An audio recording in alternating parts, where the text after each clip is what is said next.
Oke, halo semuanya. Selamat datang dalam perkuliahan Psikologi Pembelajaran Matematika. Ini pertama kalinya Ibu bertemu dengan kalian. Selamat datang di semester ketiga. Pada pertemuan pertama ini, Ibu mengirimkan video mengenai sebenarnya apa itu psikologi pembelajaran matematika. Kemudian pertama kali kita nanti akan mempelajari mengenai silabus dan agenda, kemudian dilanjutkan dengan apa itu psikologi pembelajaran matematika, kemudian dilanjutkan dengan sedikit materi untuk pertemuan pertama, topik pertama, yaitu mengenai pemrosesan informasi. Sebelumnya, salam kenal semuanya. Nama Ibu Niluh Sulistiani. Kalian bisa memanggil Ibu dengan Bu Niluh. Untuk perkuliahan psikologi pembelajaran matematika, seperti himbauan dari universitas akan dilaksanakan secara daring. Nah, Ibu akan memanfaatkan LMS Belajar, baik itu nanti untuk sharing ataupun untuk sarana komunikasi. Kemudian nanti akan melakukan tatap muka juga secara virtual menggunakan aplikasi Zoom. Kemudian untuk mempermudah proses komunikasi, Ibu harapkan setiap kelas nanti berkoordinasi untuk membuat grup WA. Jadi komunikasi kita lakukan melalui grup WA agar menghemat kuota gitu ya. Nah, oke, itu perkenalan singkat dari Ibu. Jika ada pertanyaan, kalian bisa menghubungi Ibu via WA dengan nomornya bisa kalian catat 0878 3702 2397. Oke, itu ya. Ulangi 0878 3702 2397. Nah, oke. Pertemuan pertama kali ini Ibu akan memulai dengan pertanyaan yang akan membantu kalian. Pertama, pernahkah Anda mengalami saat di mana sangat menyukai matematika? Kemudian pada materi apa dan mengapa? Tentunya masing-masing mempunyai jawaban tersendiri ya. Kemudian yang kedua, sebaliknya, apakah Anda juga pernah mengalami saat di mana sangat tidak menyukai matematika, kemudian pada materi apa dan mengapa? Jawaban dari pertanyaan kalian itu nanti akan kita pelajari dalam psikologi pembelajaran matematika. Kenapa seperti itu? Misalnya, saya sangat menyukai matematika karena strategi pembelajarannya menyenangkan, atau pendekatan pembelajarannya menyenangkan. Atau mungkin ada mahasiswa yang menyukai matematika karena cara menyampaikan guru itu sangat mudah untuk diterima. Nah, hal seperti itu yang akan kita pelajari dalam psikologi pembelajaran matematika. Jadi, Ibu harapkan kalian mempunyai sedikit bayangan mengenai apa itu psikologi pembelajaran matematika. Nah, untuk materi dan kajian yang akan Ibu bahas, di sini ada RPS dan silabus. Tetapi sebelumnya mungkin sebaiknya kalian melihat dulu di belajar, ada topik mengenai pahami aku. Nah, silahkan di situ kalian baca mengenai RPS dan silabusnya secara lebih lanjut. Yang akan Ibu bahas di sini mengenai silabus gitu ya. Oke, ini silabusnya. Yang akan Ibu bahas mengenai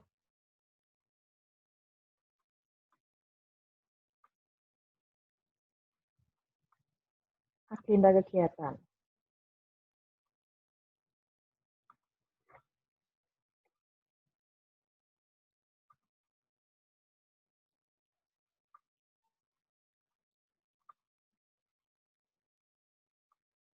Sebentar, oke, ini.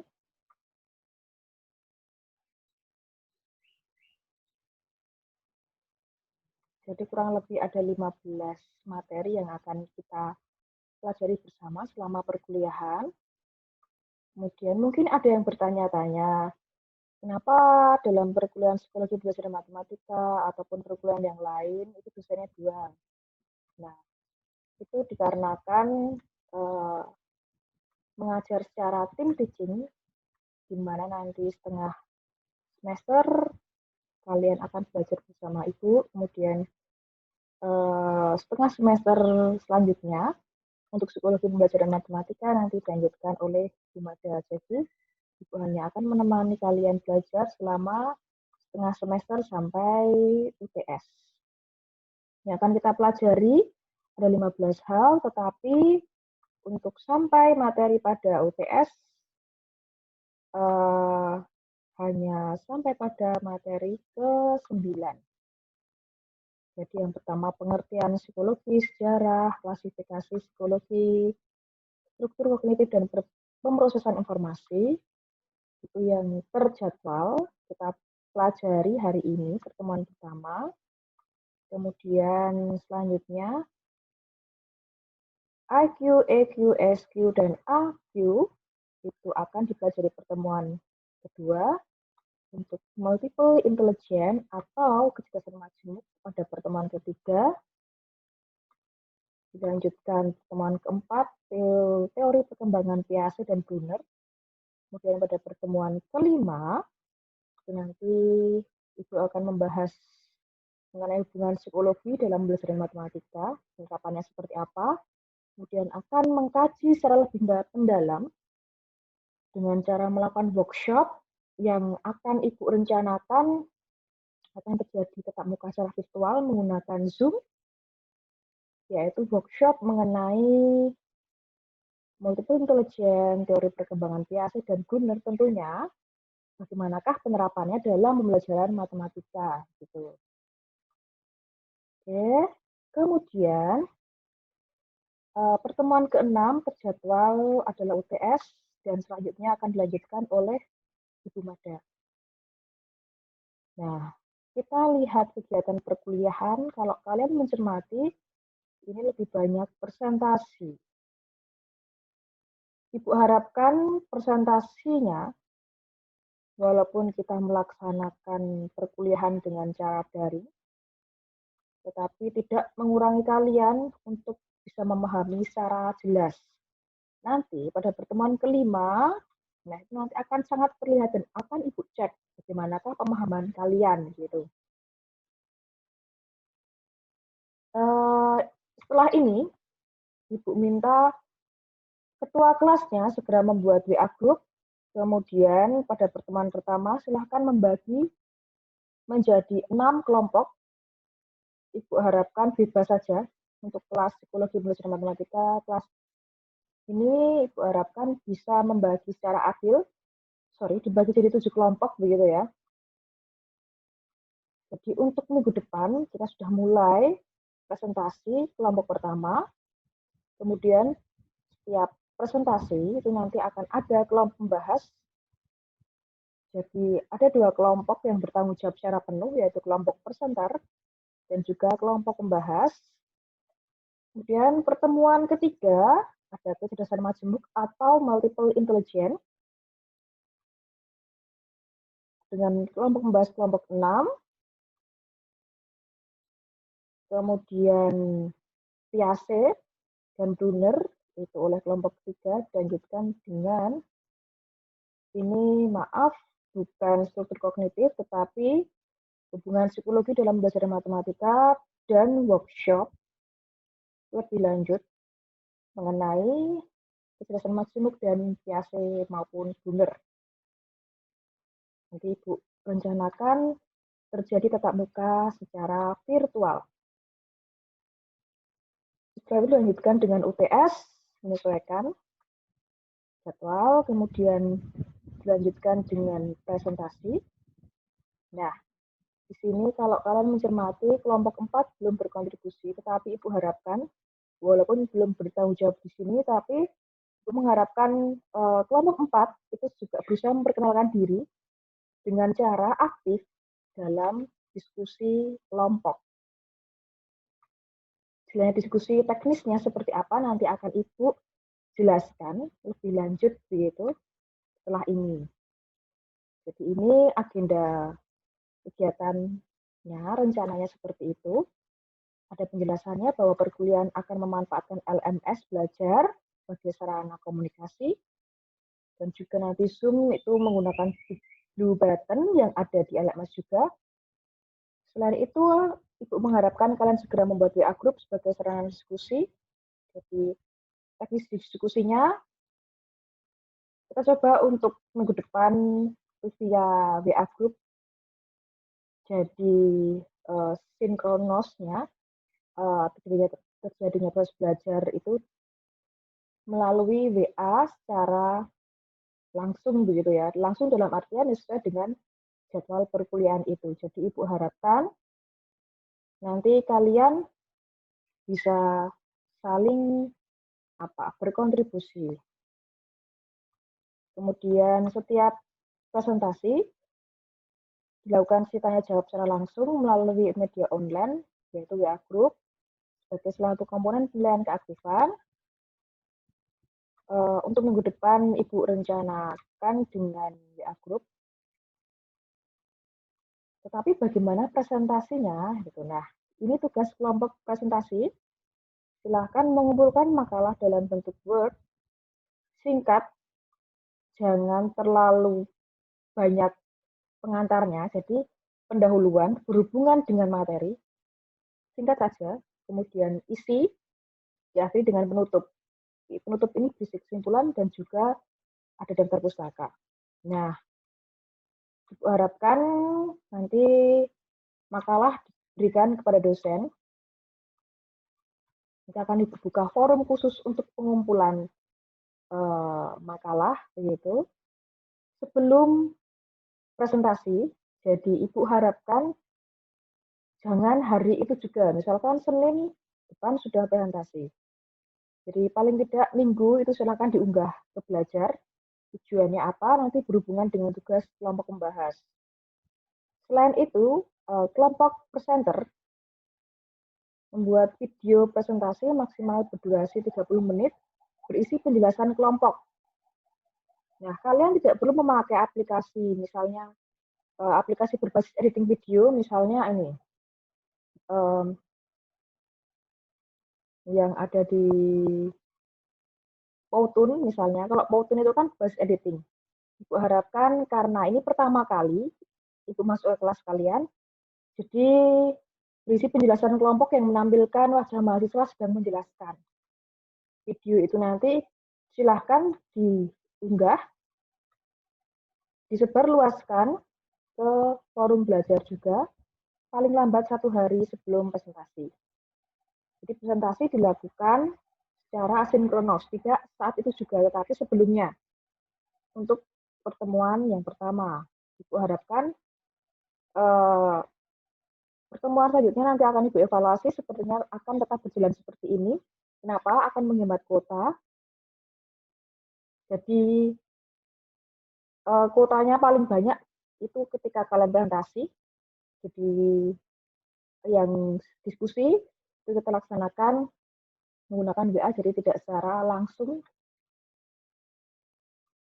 dengan pertimbangan tidak ada alasan tidak bergabung dalam Zoom karena internet tidak stabil gitu ya. Maka untuk mengakali itu, maka silahkan membuat video presentasi, boleh kalian unggah dulu di YouTube atau kalian kompres dulu juga boleh. Setelah itu linknya ataupun videonya jika tidak terlalu besar, kalian upload ke belajar. Jadi ini makalah dan video diunggah ke forum. Nanti forumnya akan Ibu beri nama tugas pertama dalam LMS belajar. Nah, kelompok presentasi ini bertanggung jawab terhadap diskusi sesuai dengan jadwal yang ditentukan. Jadwalnya seperti apa, teknis detailnya seperti apa, nanti akan Ibu informasikan dalam WA Group. Jadi, Ibu akan bertugas sebagai moderator dalam setiap presentasi, yang akan mengatur jalannya presentasi, kemudian di akhir Ibu juga akan memberikan tanggapan atas proses presentasi yang sudah berjalan. Itu berkaitan dengan kelompok presentasi. Kemudian tentang kelompok pembahas, tugasnya adalah pertama mengkritisi materi kelompok. Maka kalau kalian mengunggah video atau makalahnya terlalu mendadak, nanti akan merugikan kelompok pembahas yang bertugas sebagai pengkritisi. Kemudian yang kedua, menambah ulasan materi kelompok presentasi, tapi dari sumber jurnal atau sumber lain yang berhubungan dengan materi. Nah, ini nanti silahkan diulas dalam bentuk tulisan satu lembar, dikirim saat diskusi. Begitu. Jadi bisa di awal ataupun di tengah diskusi. Kalau kelompok presenter itu kan lebih sifatnya teoritis, kelompok pembahas ini lebih ke praktisnya. Bagaimanakah penerapan teori itu dalam belajar matematika? Maka sumber yang digunakan adalah sumber jurnal ataupun artikel penelitian yang lainnya yang ada di website tertentu. Nah, yang ketiga, berpartisipasi dalam diskusi, merangkum jalannya diskusi, dan menjadi notulen dalam diskusi. Nanti silahkan memberikan catatan yang bertanya siapa saja, yang menjawab siapa saja, itu silahkan kalian tuliskan. Boleh jadi satu dengan ulasan materi. Atau terpisah, yang jelas nanti di akhir, ya ada salah satu dari kelompok pembahas yang menulis jalannya diskusi, siapa sih yang terlibat, karena nanti itu sebagai komponen penilaian. Gitu ya. Apakah ada pertanyaan? Nanti jika kalian ada pertanyaan, silahkan ditanyakan melalui WA Group. Kemudian selanjutnya mengenai evaluasi, ini komponennya ada USIP 1, USIP 2, UAS, tugas 1, tugas 2, tugas 3, kemudian penilaian sikap dan partisipasi, dan ada penjelasan bentuknya. Pada kolom terakhir, persentase itu Ibu beri tanda bintang, yang berarti persentase ini masih akan Ibu otak-atik lagi. Biasanya Ibu akan melihat nilai kalian yang paling tinggi itu di komponen apa, nanti Ibu akan memberikan persentase yang paling tinggi. Intinya adalah sebisa mungkin tidak terlalu merugikan mahasiswa. Itu. Jadi tes tertulis hanya saat USIP 1, USIP 2 dan UAS nanti akan ada proyek, berbasis proyek. Ada 3 tugas. Tugas pertama presentasi, tugas kedua pendalaman materi, tugas ketiga juga pendalaman materi. Kemudian ini referensinya. Nah, bahan-bahan presentasi itu sudah ada dalam buku Psikologi Belajar Matematika yang Ibu tulis bersama Ibu Fitri. Kakak angkatan kalian itu banyak yang punya, jadi bisa dari sekarang meminjam atau bisa kalian cari di bookshop kalau masih ada. Kalau tidak ya berarti bisa kalian pinjam ke angkatan kalian. Kemudian di sini juga sudah ada list atau daftar referensi yang lain. Oke, itu penjelasan mengenai silabus. Sekarang kita lanjutkan ke materi yang lain, yaitu pengertian psikologi dan klasifikasi psikologi. Tapi sebelumnya, Ibu akan membacakan aturan perkuliahan daring yang akan kita jalankan selama kurang lebih 1 semester. Pertama, sebelum perkuliahan dimulai, mahasiswa pasti membaca dan memahami silabus atau RPS yang tadi sudah dipandu. Kemudian, dispensasi bagi mahasiswa yang terlambat dengan alasan jelas maksimal 20 menit, selebihnya tidak diperkenankan presensi. Nah, ini tidak berlaku untuk yang perkuliahan pertama tadi ya, karena mungkin baru ada yang pertama kali melakukan presensi bagaimana di LMS. Nah, jadi, untuk perkuliahan selanjutnya, itu silahkan. Sebelum perkuliahan, Ibu sudah akan membuka sistemnya 5 menit sebelum perkuliahan dimulai. Silakan kalian klik presensi, kemudian kalian melakukan presensi di situ dengan waktu maksimal 20 menit. Setelah itu, sistem akan tertutup secara otomatis. Kemudian selama perkuliahan mahasiswa diharapkan aktif berkontribusi baik saat presentasi maupun tidak sebagai presenter. Dan yang keempat, mahasiswa yang tidak mengikuti perkuliahan lebih dari 25% dari jumlah kehadiran daring maupun luring, seandainya besok dilanjutkan dengan luring, maka tidak diperkenankan mengikuti ujian. Itu kira ini umum ya. Nah, itu mengenai teknis perkuliahan dan agenda perkuliahan. Selanjutnya, itu akan sedikit membahas mengenai apa itu psikologi, gitu ya. Nah, psikologi itu berasal dari kata psyche dan logos yang nanti akan ketika digabungkan menjadi psikologi. Psyche itu merupakan jiwa dan logos itu ilmu. Jadi, psikologi itu sendiri merupakan ilmu yang mempelajari jiwa. Ya. Apakah jiwa itu dapat diamati? Jadi, yang terukur adalah gejala-gejalanya.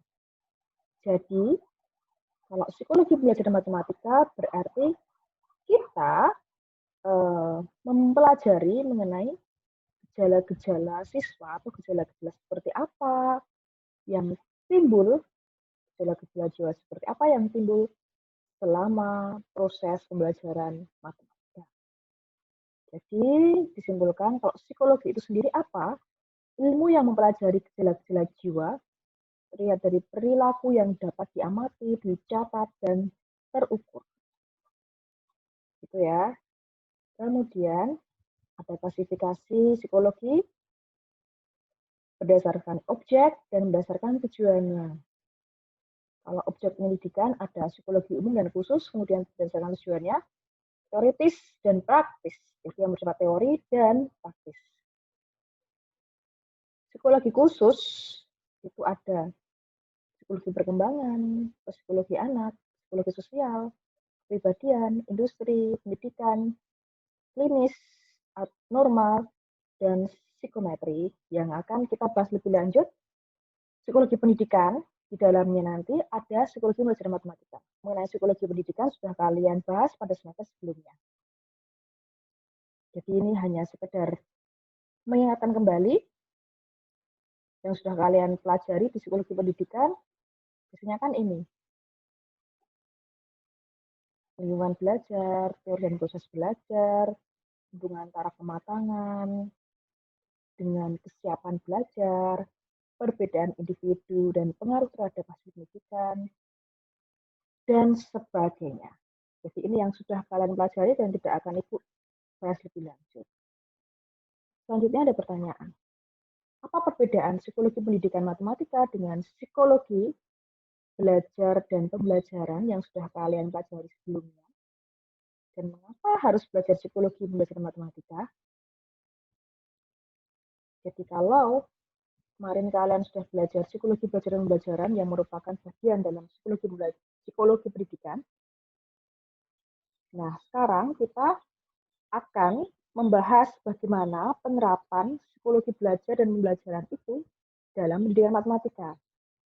Jadi ini lebih khusus gitu ya, teori-teori seperti apa, atau teori psikologi belajar dan pembelajaran seperti apa yang kita gunakan dalam mempelajari matematika, khususnya dalam pendidikan matematika itu seperti apa gitu. Ini alasan psikologi belajar dan pembelajaran. Nah, kalau psikologi belajar matematika itu merupakan the study of structures themselves is an important part of mathematics, and the study of the ways in which they are built up and function is at the very core of the psychology of learning mathematics. Ini menurut Scam, yang artinya psikologi belajar matematika itu merupakan studi tentang struktur itu sendiri yang merupakan bagian penting dalam matematika. Jadi di sini kita harus mematangkan dulu teori matematika. Jadi kita harus tahu dulu konten matematikanya itu seperti apa yang sudah kalian pelajari selama ini dari SD, SMP, SMA, dan semester-semester sebelumnya.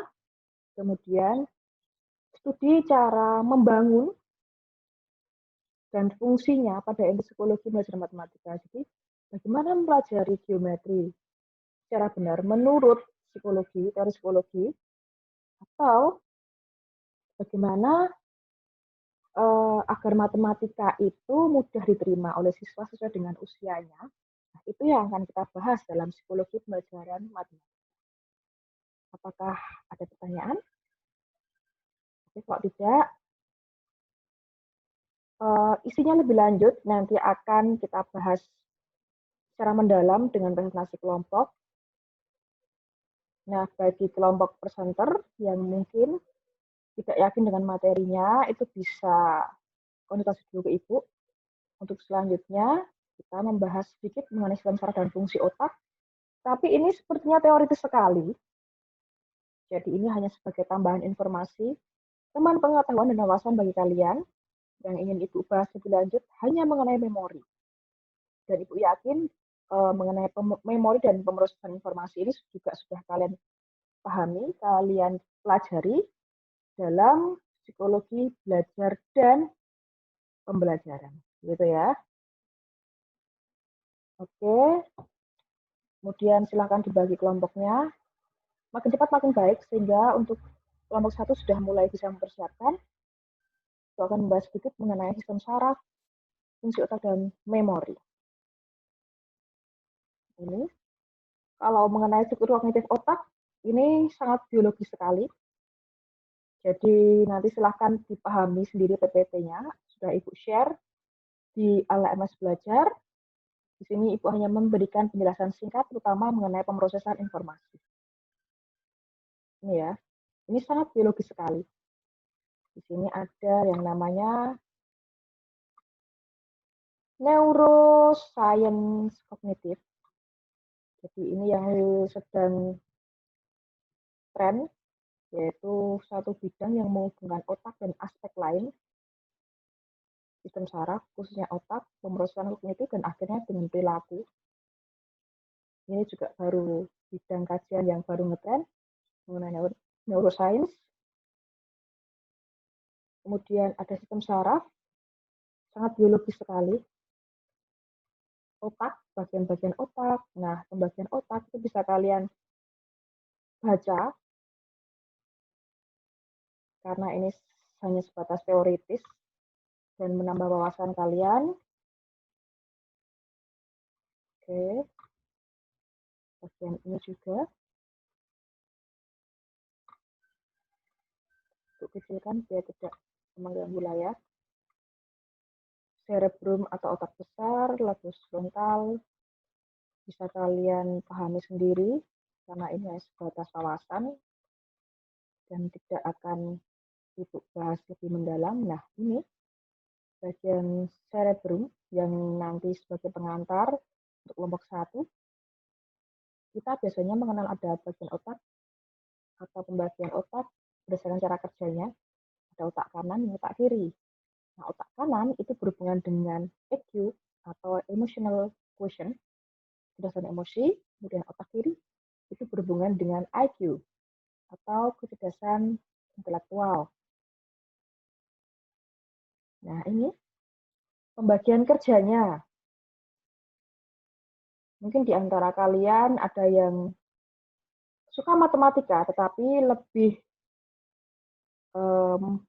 mudah belajar dengan menggunakan musik misalnya. Nah, berarti di situ lebih ke otak kanan. Atau lebih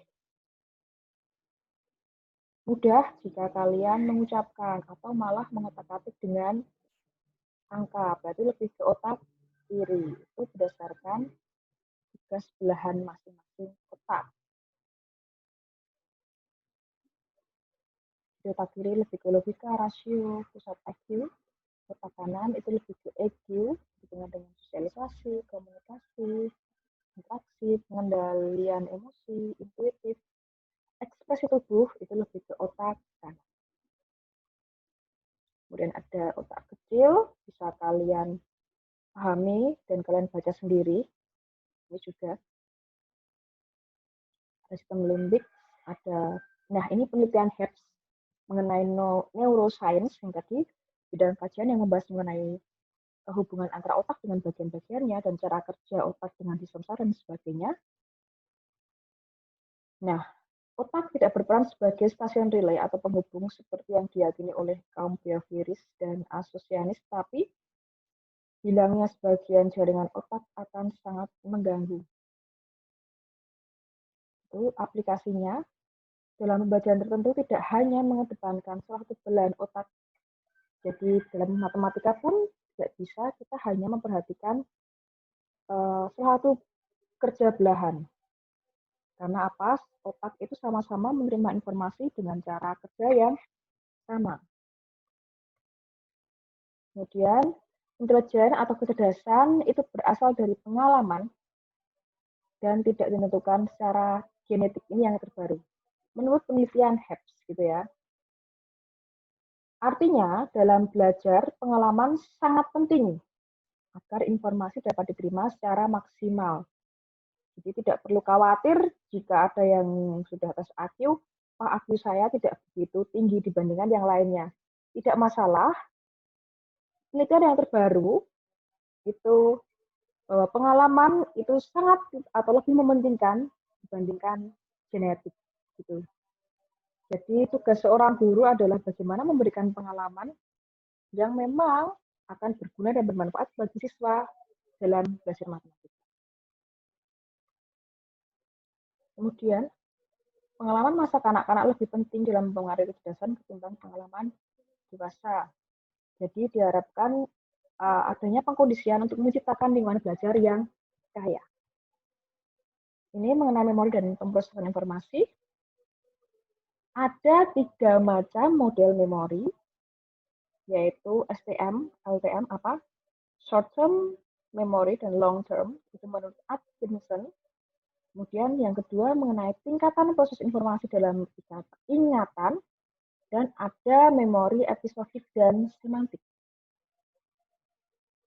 Nah, tadi menurut Atkinson dan Shifrin, pencatatan indera itu merupakan pemindahan ingatan dari indera menuju apa ini artinya STM, itu short term memory, memori jangka pendek. Nah, ingatan dari indera akan menjadi memori jangka pendek hanya kendalikan oleh perhatian saja. Kemudian, jika susah dikendalikan, maka perlu adanya perlakuan agar dari short term atau memori yang awalnya jangka pendek itu nanti bisa menjadi memori jangka panjang. Kemudian, tekan lagi, ahli tidak begitu mempermasalahkan di manakah informasi disimpan, tetapi yang penting adalah bagaimana ingatan itu dapat dipahami dengan baik menurut apa yang dilakukan orang terhadap informasi yang masuk. Jadi, aplikasinya bagaimana? Sebagai tugas guru, bagaimana caranya agar informasi yang kita berikan itu tidak hanya sekedar menjadi perhatian siswa, yang nanti hanya sebatas pada STM atau memori jangka pendek, tetapi bisa masuk ke long term memory. Nah, ini artinya, ini kan proses pencatatan indera atau proses masukkan informasi dalam ingatan. Short term dan long term. Kalau hanya sebatas perhatian, maka masuknya ke short term saja. Nah, biar menjadi long term, maka perlu pengkondisian tertentu. Itu adalah tugas yang akan kita pahami dalam pertemuan-pertemuan selanjutnya. Maka, agar dari informasi yang awalnya hanya jangka pendek, hanya beberapa menit mungkin, atau hanya STM, bisa menjadi LTM, menjadi long term memory, ingatan jangka panjang, maka perlu adanya proses pengendalian atau perlakuan. Misalnya, rehearsal atau repetition, atau apa itu, pengulangan gitu ya. Jadi ada aktivitas mengulang, bisa dilakukan dengan cara apa? Memberikan latihan, itu kan berarti mengaplikasikan atau menerapkan secara berulang, atau dengan cara coding atau memberikan kode tertentu. Kemudian topik yang kedua, yang kita bahas yaitu mengenai model tingkat pemrosesan informasi. Kalau tadi apa yang kita bahas yang pertama tadi mengenai long term dan short term memory, kalau ini tingkat pemrosesan informasi. Kalau tadi hanya penyimpanannya, sekarang pemrosesannya. Ada tingkat pemrosesan dangkal dan paling dalam. Rehearsal itu pengulangan tipe 1, tujuannya untuk pemeliharaan, dan pengulangan tipe 2 untuk pemahaman. Selanjutnya, pemrosesan informasi lebih dalam jika melibatkan recall. Jadi kalau tadi ada rehearsal itu pengulangan ya. Menurut tingkat pemrosesan informasi, itu masih tingkat pemrosesan yang paling dangkal. Karena hanya terjadi pengulangan agar informasi itu terpelihara. Nah, agar lebih mendalam lagi proses informasinya, maka sebaiknya melibatkan recall. Recall apa? Recall itu apa maksudnya? Menampilkan kembali. Nah, bagaimana caranya agar terjadi recall? Itu biasanya dicermati melihat karakteristik yang menonjol, perbedaannya apa, gitu. Kemudian lebih diperinci, itu sudah masuk ke proses recall. Dalam pembelajaran seperti apa? Maka tarafnya, kalau yang sebatas memahami, itu berarti pemrosesan dangkal ya. Tapi kalau sudah sampai pada coba bedakan atau temukan perbedaannya atau jelaskan secara lebih rinci. Atau coba kalian amati apa perbedaan persegi dengan persegi panjang. Nah, itu sudah masuk ke tingkat pemrosesan informasi yang dalam, yaitu melibatkan recall. Di recall tadi, atau pemrosesan yang lebih dalam, itu ada distinctness dan elaboration. Contohnya seperti apa? Ini. Distinctness perbedaannya. Ciri-cirinya seperti apa? Atau dari ciri itu nanti akan kita temukan perbedaannya dengan benda yang lain apa? Apa perbedaan antara persegi dengan persegi panjang atau persegi dengan segi empat yang lain? Nah, itu distinctness. Itu kita melihat perbedaannya. Kalau elaboration, itu melibatkan proses penambahan makna informasi, misalnya dengan memberikan contoh. Coba kalian berikan contoh benda yang berbentuk persegi. Nah, itu elaboration. Kemudian berhubungan dengan pemaknaan, salah satu cara yang dilakukan adalah dengan self-reference effect, memproses informasi dalam keadaan atau pengalaman. Jadi, agar menjadi bermakna, maka kalian bisa memberikan contoh penerapan persegi dalam kehidupan sehari-hari atau kasus yang melibatkan permasalahan mengenai persegi, tapi juga dalam konteks kehidupan sehari-hari. Gitu. Kemudian hal terakhir yang kita bahas yaitu mengenai ingatan episodik dan semantik. Kalau tadi pertama short term long term, yang kedua adalah pemrosesan informasi dalam dan dangkal. Kemudian yang ketiga berdasarkan sesuai dengan apa? Ingatannya, jenis ingatan. Itu ada ingatan episodik dan semantik. Kalau episodik menyimpan informasi mengenai kejadian dan hubungan masing-masing kejadian. Kalau semantik itu pengetahuan terorganisasi mengenai segala sesuatu yang ada dalam kehidupan. Jadi kalau episodik itu lebih ke potongan-potongan kejadian gitu ya. Kalau semantik itu yang sudah terorganisasi yang ada dalam satu kehidupan. Ini karakteristiknya. Episode itu lebih ke indera, kalau semantik ke pengertiannya, dan sebagainya. Bisa kalian pahami. Jadi kalau episodik itu karena hanya yang di indera saja, episodik berarti kan itu tertentu, episode tertentu, episode gitu kan.